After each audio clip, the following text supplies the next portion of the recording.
విశాఖ ప్రేమోన్మాది కేసులో పోలీసులు దర్యాప్తు ముమ్మరం చేశారు. పరారీలో ఉన్న నిందితుడి కోసం పోలీసులు ప్రత్యేక బృందాలుగా ఏర్పడి గాలింపు చర్యలు చేపట్టారు.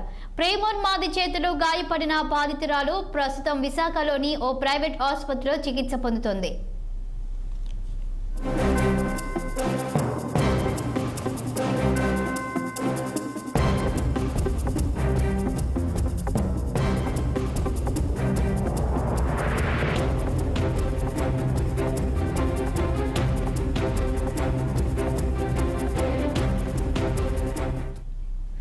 విశాఖ ప్రేమోన్మాది కేసులో పోలీసులు దర్యాప్తు ముమ్మరం చేశారు. పరారీలో ఉన్న నిందితుడి కోసం పోలీసులు ప్రత్యేక బృందాలుగా ఏర్పడి గాలింపు చర్యలు చేపట్టారు.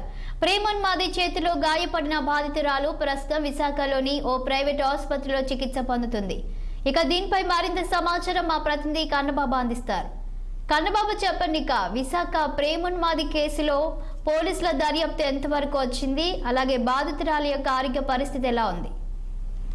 Good evening Shalini. ఏదైతే విశాఖలో దారుణమైనటువంటి ఘటన అయితే చోటు చేసుకుందని చెప్పుకోవచ్చు. తనను ప్రేమించడం లేదని కక్ష కట్టి ఓ ప్రేమోన్మాది జమ్మూ కాశ్మీర్ నుంచి విశాఖ వచ్చి యువతపై దాడి చేసి పారిపోయినట్లుగా తెలుస్తుంది. అయితే తీవ్ర గాయాలైనటువంటి యువత ప్రాణాపాయ స్థితిలో హాస్పిటల్లో ప్రస్తుతం అయితే చికిత్స పొందుతున్నటువంటి పరిస్థితి ఉంది. అయితే గాజువాక బాల చెరువు కాలనీకి చెందినటువంటి ఈ ఘటన ఒక్కసారిగా విశాఖలో కలకలం రేపిందని చెప్పొచ్చు. ఈ దారుణమైనటువంటి ఈ ఘటనకు సంబంధించి న్యూపోర్ట్ పోలీసులు చెప్తున్నటువంటి కథనం చూసుకుంటే కనుక డిగ్రీ పూర్తి చేసుకున్నటువంటి మేఘన ప్రజాపిత బ్రాహ్మణ సంస్థకు సంబంధించిన సేవా కార్యక్రమంలో భాగంగా ఏడాది క్రితం రాజస్థాన్ లోని మౌంటైన్ హబ్ కు అయితే వెళ్ళినటువంటి పరిస్థితి అయితే ఉంది. అక్కడ జ్వరం రావడంతో సమీపంలో ఉన్నటువంటి హాస్పిటల్లో చికిత్స తీసుకుంటుండగా అదే సమయంలో జమ్మూ కాశ్మీర్ లోని ఉద్దంపూర్కు చెందినటువంటి నిరంజన్ శర్మ, ఇప్పుడు నిందితుడు ఎవరైతే ఉన్నారో ఈ నిందితుడు కూడా అదే సమయంలో అదే హాస్పిటల్లో ట్రీట్మెంట్ పొందడం, వీళ్ళిద్దరికి మధ్యన పరిచయం పెరగడంతో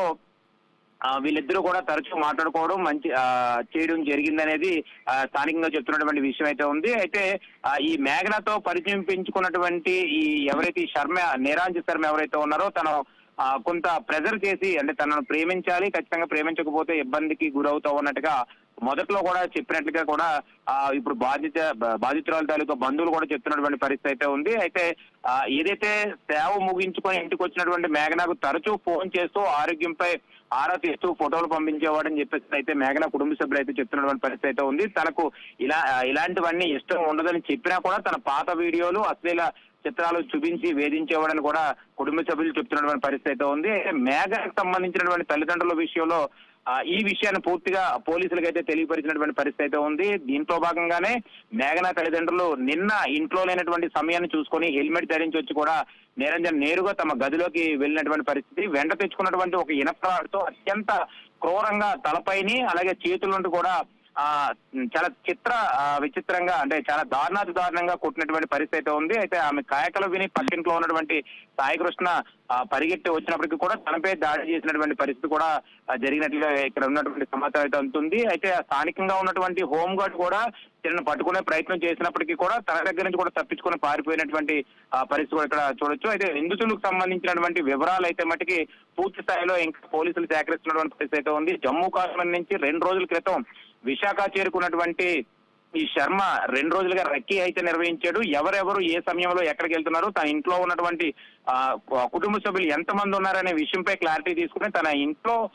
తన ఒక్కరే ఉన్నటువంటి ఏకాంత సమయాన్ని బేస్ చేసుకుని ఈ రకమైనటువంటి స్కెచ్ తో తనను చంపేందుకే ఈ రకమైనటువంటి వాతావరణం వడిగట్టడని అయితే చాలా పక్కా ప్లారీగా చేసుకున్నట్టుగా అయితే తెలుస్తుంది. అయితే ఈ ప్రేమోన్మాది ఘటనకు సంబంధించినటువంటి విషయంపై అయితే పోలీసులు అయితే పూర్తి స్థాయిలో ముమ్మర దర్యాప్తు అయితే చేపట్టినటువంటి పరిస్థితి అయితే ఉంది. ఏకంగా విశాఖ సిపి కూడా ఇదే విషయంపై చాలా సీరియస్ గా ఉన్నట్టుగా కూడా తెలుస్తుంది. పెటిగంటాడ బాలల చెరువు ఘటనకు సంబంధించినటువంటి ఏదైతే మహిళా సంఘాలు ఆ ప్రాంతానికి సంబంధించినటువంటి మహిళా సంఘాలు కూడా ఇప్పటికే ఈ విషయంపై తీవ్రంగా మండిపడుతున్నటువంటి పరిస్థితి కూడా చూడొచ్చు. అయితే పరారీలో ఉన్నటువంటి నిందితుడిని నిరంజన్ శర్మని జమ్మూ కాశ్మీర్ జమ్మూ కాశ్మీర్ సంబంధించిన వాడికి అయితే ఇప్పటికే గుర్తించారు. అయితే నిందితుడు ఆచూకీ కోసం అయితే ప్రత్యేకమైనటువంటి టీములు కూడా ఏర్పాటు చేశారు. విశాఖ మొత్తం కూడా జల్లెడు పెడుతున్నటువంటి పరిస్థితి ఉంది. ఇటు రైల్వే స్టేషన్ నుంచి బస్ స్టాండ్ నుంచి ఎయిర్పోర్ట్ వరకు కూడా అంటే తను ఏ విధమైనటువంటి వాతావరణంలో ఇక్కడ నుంచి తప్పించుకునే ప్రయత్నం ఉందో అన్ని ట్రాన్స్పోర్ట్లకు సంబంధించినటువంటి ప్రైవేట్ ట్రావెల్కి సంబంధించినటువంటి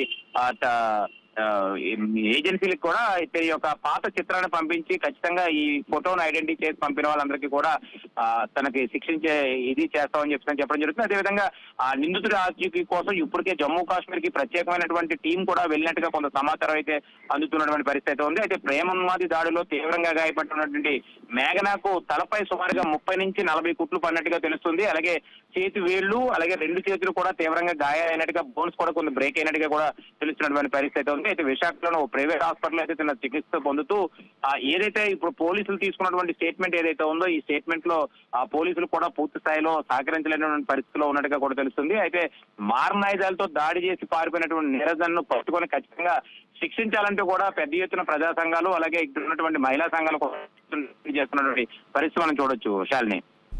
ఓకే, థ్యాంక్ యూ కన్నబాబు.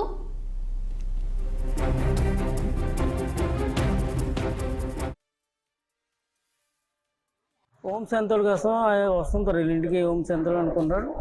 బండి అక్కడ ఆపి తోలు ఆపి ఇంట్లో వెళ్ళి బ్లడ్ అంతా. ఈ పాప ఏంటి స్నానం చేసినట్టుగా ముఖం కనిపించలేదు, బ్లడ్ ఫుల్గా ఉంది. పక్కన ఇల్లు కానిస్టేబుల్ గారు ఆయన ఏం చేశారంటే శబ్దం అవుతుంది, ఎంత జోరుగా అరుస్తుంది పాప లెక్కలో ఆయన ఏం చేశారు, దిగి గబుక్కుని వచ్చారు. తలుపు కొడుతుంటే తలుపు తీకుంటారు. తీకపోతే పాప బయటకు కిటికీ దగ్గరకు వచ్చి బ్లడ్తో ఇలా కనిపిస్తుంది. ఈయన ఏదో ఇంట్లో జరుగుతుందని ఏం చేసాడు, తలుపు గుద్దాడట. జస్ట్ ఇప్పుడే చెప్పాడు ఆయన్ని నాకు. తలుపు గుద్దుగానే తలుపు తీసిన తర్వాత ఆయన ఇలా ఇసిరేసి పరిగెడితే అదేంటి పరిగెట్టి పెంట్రమ్మ గుడి దాకా వెళ్ళి పోటు ఆటో ఎక్కిస్తాడట. అక్కడ షర్ట్ తీసి షర్ట్ బారేసి తర్వాత టీ షర్ట్ వేసుకుని రైల్వే ట్రాక్ ఉంది పోటుది, ఆ తుప్పల్లో పడి ఈయనకి జోడలేవట. అలాగే రన్నింగ్ పరిగెట్టాడు ఆయన బ్యాక్ సైడ్. అయితే అక్కడి నుంచి రైల్ ట్రాక్ మీద ఎక్కేస్తే ఈయన ఇంకా అక్కడి నుంచి స్టాప్ అయిపోయాడు.